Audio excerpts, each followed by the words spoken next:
Hey everybody, it's Steve here from Goodness Street Life. I'm just reaching out to you all today to talk to you a little bit more about our Helens Haven project.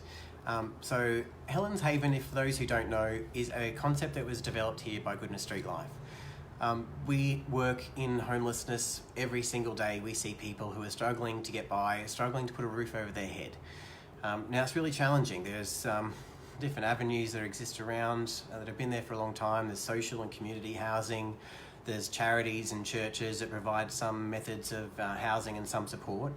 But what we know is that it's significantly outpaced by the number of homeless people, or the number of vulnerable people in our community that are finding themselves on the street every night. There's some really complex stuff actually going on here. So for those who don't know, we have roughly about 20,000 people just in Queensland who are homeless every night. And it's about 100,000 people in all of Australia. So on any given night, there could be 100,000 people sleeping on the streets, sleeping rough, who don't have somewhere to call home. That's a devastating statistic to know that there are people out there that the number is getting bigger and bigger and bigger, the problem's getting bigger, there are all these people trying to help, but no one's actually making any ground. So we've got these 100,000 people that are living on the street. At the same time, there was a statistic that was released by one of the big papers last year that said in 2016, according to the ABS, there was 1 million vacant houses on any given night. So we've got this situation where we've got 100,000 people living on the street and we've got 1 million vacant homes. So somewhere along the lines, the system has really let us all down. So we've had some difficulties ourselves providing support. Helens Haven was built on this realisation that, you know what, we've just got to jump in and do something about this because it's not good enough. There's no reason why people should be still living on the streets. It's 2019. Why are we still having these conversations? And why isn't anyone doing anything about it? So we decided, let's just do something about it. Let's actually start putting people in homes. And people who followed our journey would know that this journey has actually been incredibly difficult. It's been fraught with bureaucracy and government hurdles and expense and a whole lot of stuff that we've, as a charity, as volunteers, have had to overcome. So we're currently at a stage now where we've got our our registration as a registered housing provider. So we're still not actually recognised as a homelessness service provider, which is kind of really sad and weird. We've been doing this for over 3 years now, and we've been trying to get registered or recognised as a homelessness service provider under the Community Housing Act, but it's been impossible for us to actually do so because we don't have enough money.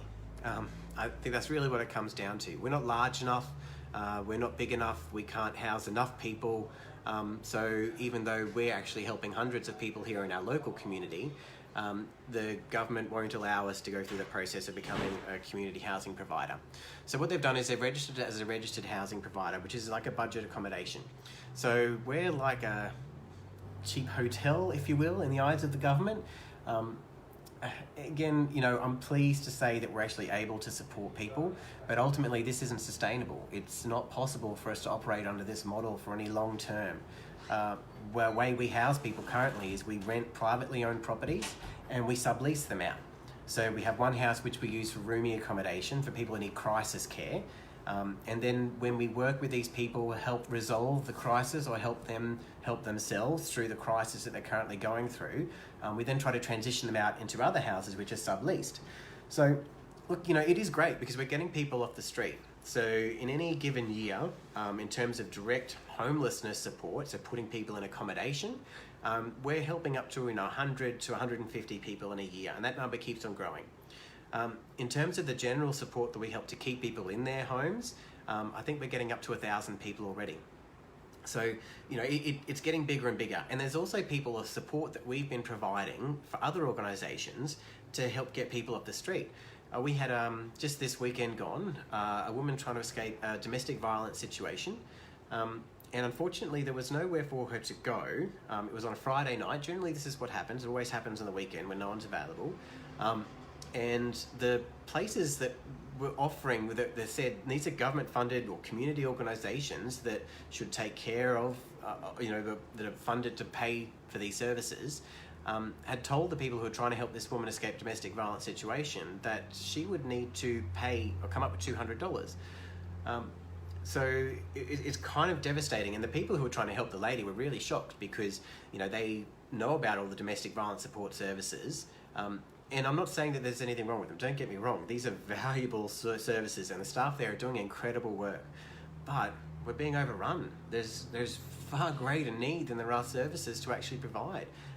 The services that are being delivered and run by volunteers because the funded organisations can't afford to put staff on, or we can't afford to put staff and put houses and food and all of these other support services. It's a real struggle.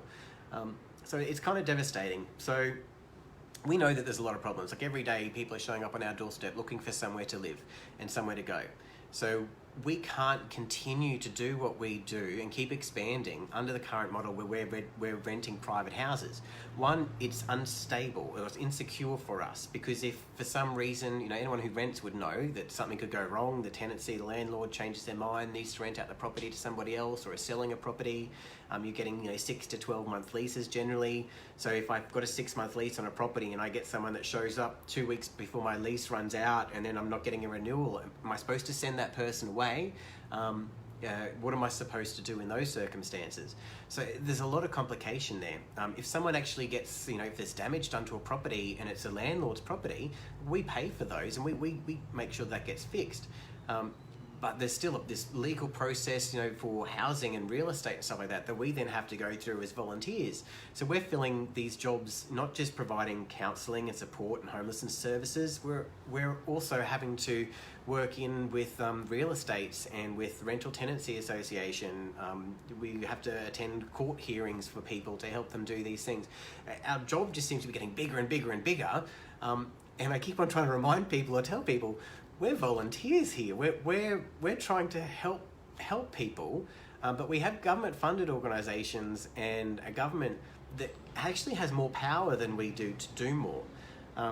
So we're trying to follow through that process. So we're currently registered as our housing provider, like I said, but we're having some difficulties there because as it turns out, the building that we have, because it was built previous to 1990, or even if it was built 5 years ago, we probably wouldn't be able to get it compliant.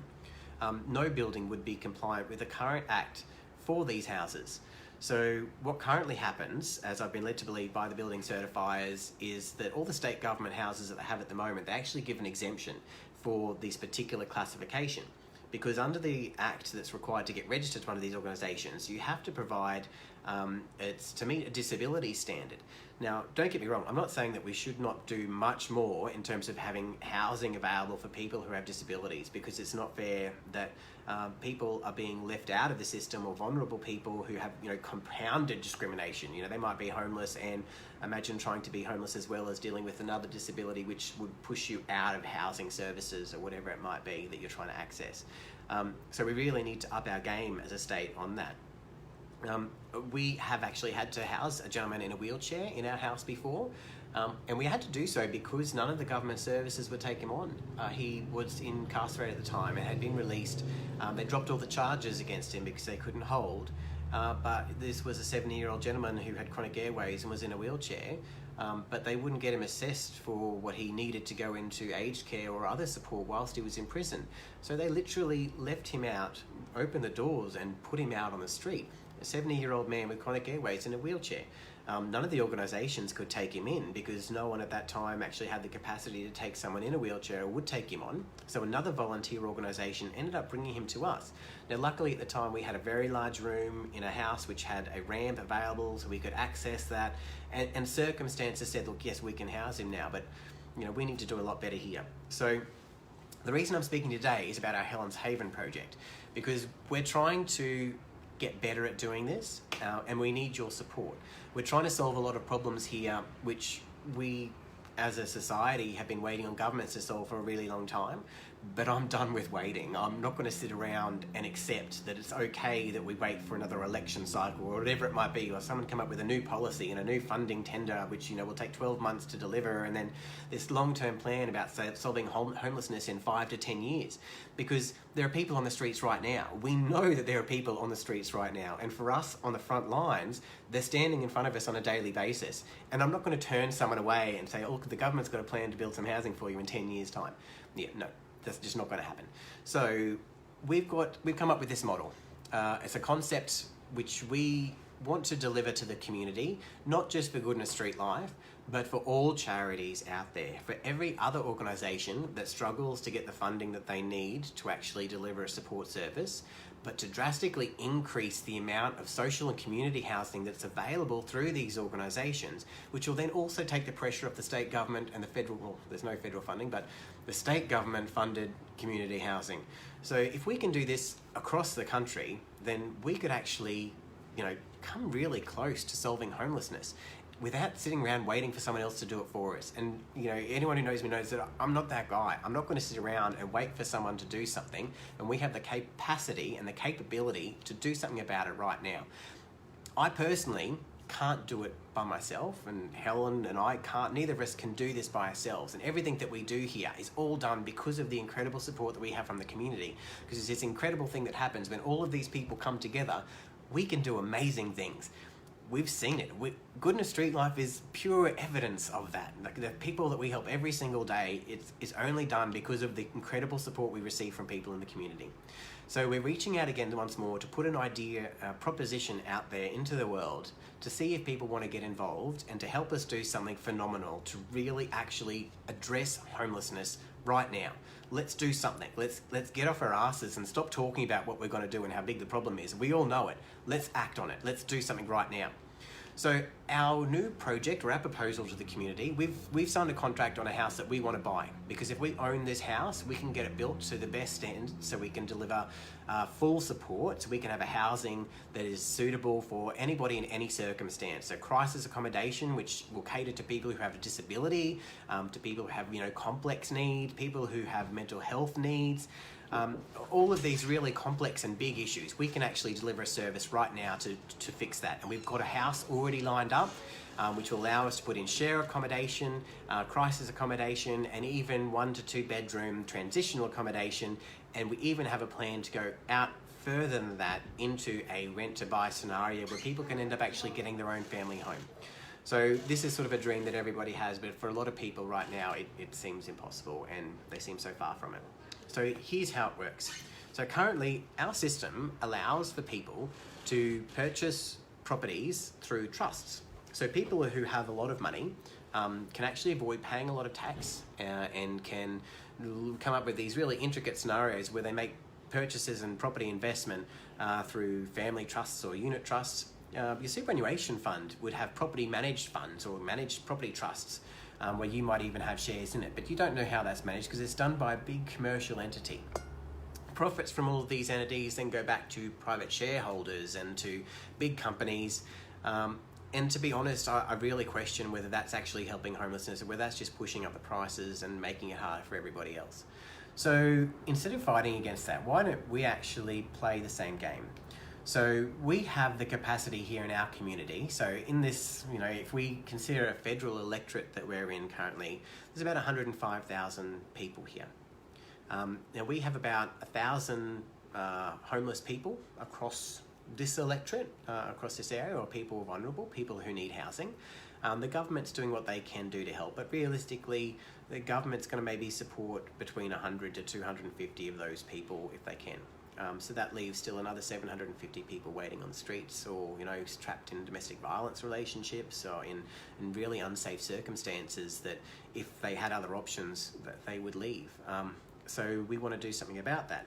So what if, out of these people that we have in the community, what if we actually started building housing for homelessness, for domestic violence shelters, for drug and alcohol affected people, for rehabilitation, for mental health services, for people who find themselves for some reason, that they've been out of work or unemployed and they can't get into work and they've lost their mortgage or they've been renting and they haven't got a lease, but now they find themselves in their late 50s and not able to find a home because it's really hard out there for people to get into housing.